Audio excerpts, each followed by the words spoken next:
Hello and welcome back to Put to Practice Cooking. Today we're going to be doing we're going to be doing it from a recipe from a cookbook. This is going to be the Legend of Zelda, the unofficial Legend of Zelda cookbook. Got it for Christmas. Very interesting with a lot of different recipes. This time around we're going to be doing a mushroom onigiri. You know what onigiri is? It's kind of a rice ball stuffed with various different things. Seems kind of interesting. I'm a big fan of mushrooms. It kind of seems a very basic recipe.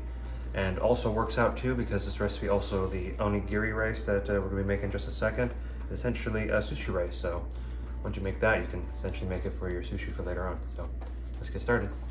Okay, and we are back. So right now I already have our rice starting to boil. I did the finger test. Essentially you want to put the amount of rice you want in and then put the water up till it gets to about here. Should be about right. Keep an eye on it. For the recipe it says to for each 2 cups of rice, put in about 2 cups of water too. But as I said, just go by the knuckle thing. That's going to start boiling. Once it gets boiling, I'll cover it up for 12 minutes and then let it rest for 10 minutes.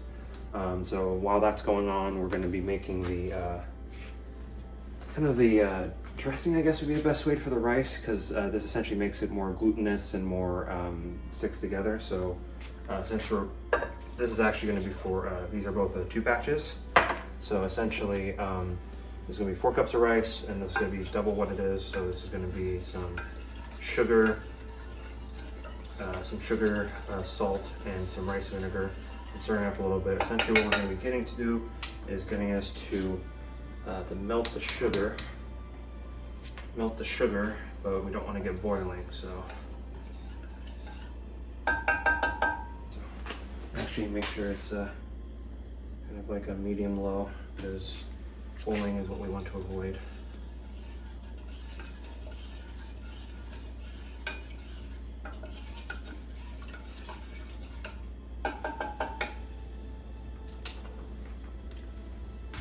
So a lot of this is going to be just a lot of waiting, so just to save you some headache, I will skip ahead. Just wanted to show you this part. So back when it's all done. Hello, we are back. So our rice is already done. Following the instructions and letting it rest for 10 minutes. If this goes off, you'll understand why. So right now we're going to be doing our mushrooms. I couldn't find beech mushrooms in the short amount of time, so I just substituted for just white button mushrooms, just like this kind, just regular old ones. If you can't find them, usually they're at a Asian market, but at the time mine wasn't open. So anyway, we'll get to that. So essentially, the first thing we gotta do is oil both our pans. Just a bit. I'm gonna do a lot less with this one. I don't want to do it too much because of what kind of pan it is. Let's spread that around a little bit.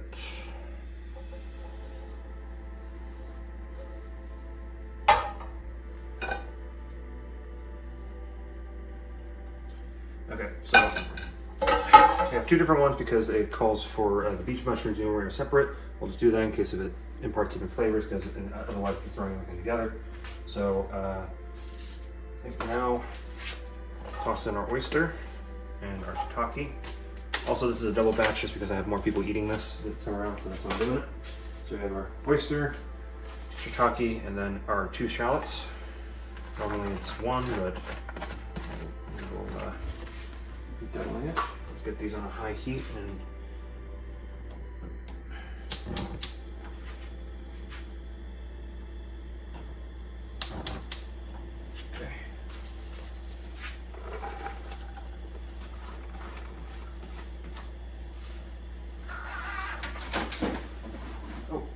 and also for these ones, you need to put in some butter.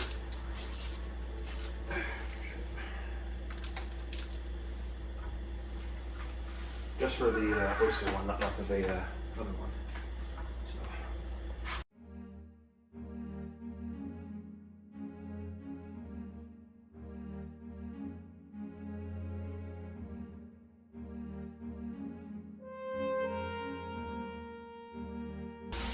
Okay, so after about a minute and a half, we're going to be putting in the garlic into the oyster mushroom one.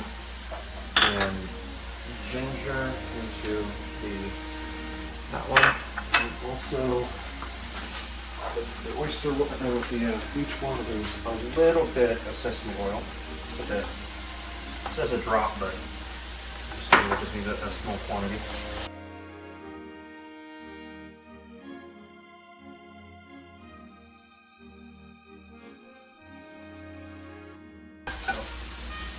After that is all it's going to be for that one. Just leave it aside. I will actually just use one of my other plates to just want to use for the just let it cool down on there. Not too much. A bit too much anyway, I think, but we'll see. So after about a minute and a half or 2 minutes for these, we're going to deglaze the whole pan with soy sauce. So make sure that's all nicely mixed. Now it's nicely incorporated. There's so many juice in here. I think we're gonna cook it for a bit until it's less juicy. I mean, we still want the sauce, but we don't want too much.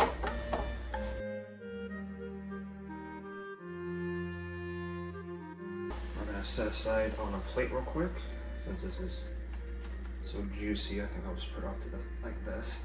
All right, so got all the ingredients prepped. So we'll be right back to make our onigiri rice. All right, so we're back. So this has our rice in it. So we're gonna put it into a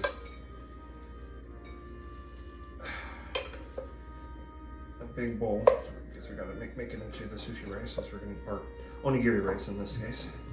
But essentially it's the same stuff you put in sushi rice. It's all nice and fresh. I don't know how hot it's supposed to be for when you make it.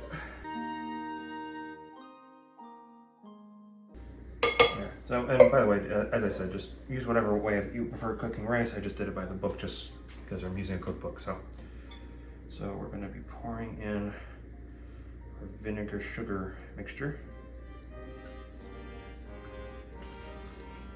Okay. And now we're going to mix that around in here.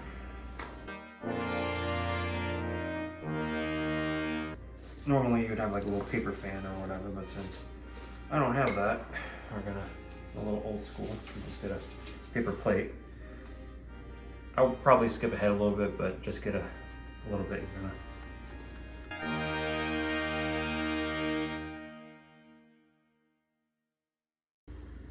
All right. Well, as I thought, it takes a little bit, so I will be back once it gets to a better state, and also I'll set up for the toppings.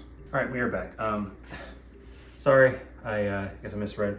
You're supposed to put that the vinegar stuff in here slowly, then do the fan and everything. But I misread. Should be fine. So now we're going to be assembling them. It doesn't say this in the book, but I want to make onigiri for a while, so I just double check stuff. So essentially, I have some plastic wrap right here. We're going to put some on here, put our filling in, put a little bit more on top, and use this to form it, because otherwise, you know, if your hands is going to be a pain in the butt. So I'm just going to do that. Okay. So I'm going to get not that much. Let's see. Maybe a little bit more. Okay, that should be okay. All right. So let's make this a little closer. Maybe like that much. And then just a little bit. So we have less of it. Just that much of the other one. Okay, smush that down a bit. Now, you give it a topping with some, maybe a little bit more. Okay, that should be okay. Get it off. Okay, there we go. Okay, so now what we're gonna do is now wrap it all up and then start forming it.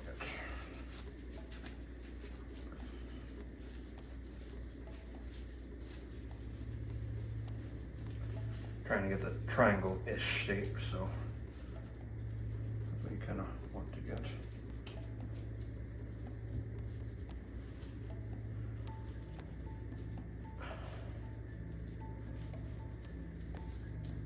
It's possible the rice might be a bit too wet because it is coming out kind of really easy to form, so maybe I just know. Okay, so I think what I'll do now is now just leave that alone for now. See how maybe after it solidifies in there. So let's put it down to the side. Now we'll rinse and repeat for the other ones.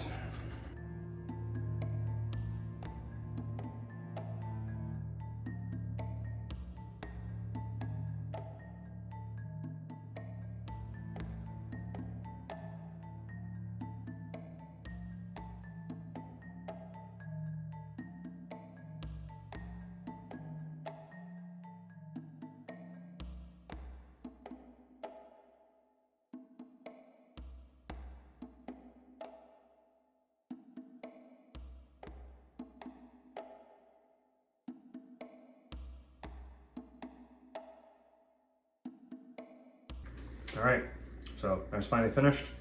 Almost always when you make something with filling and all that kind of stuff, you always have either not enough the wrapper part or not much of the filling part. So somewhere around we had a little extra filling.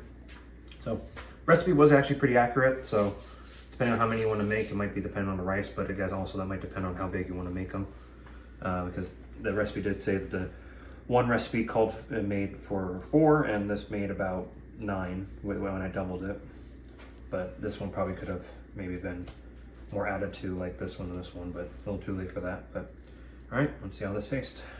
All right, let's see how this goes. Normally it's supposed to have like a little piece of seaweed so you can grab onto it without getting all the rice stick to you. Fortunately, I forgot to grab that when I was at the store, so we'll just kind of see how this goes.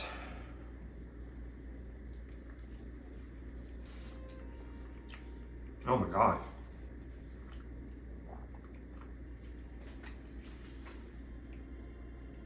I've actually tried to make these ones before, like way before, but this turned out way better. It has to be sushi rice because you get the sweetness and the bitterness of the vinegar, and then you get on top of all the delicious mushroom and the butter. That's blends together perfect. I was actually even thinking about adding miso to this, but that's perfect. I mean, it could enhance it, but I don't think it really needs it. Oh my gosh, it's so good. Well, hope you guys have a good rest of your day, and hope you enjoy these. One thing that's great about onigiri is that you could just copy my the rice part and then just make whatever stuffing you want. There's actually even like 3 different ones in here. I decided to use mushroom because I love mushrooms. So, well, hope your onigiri a bit more cleaner than mine, but hope you have a good rest of your day.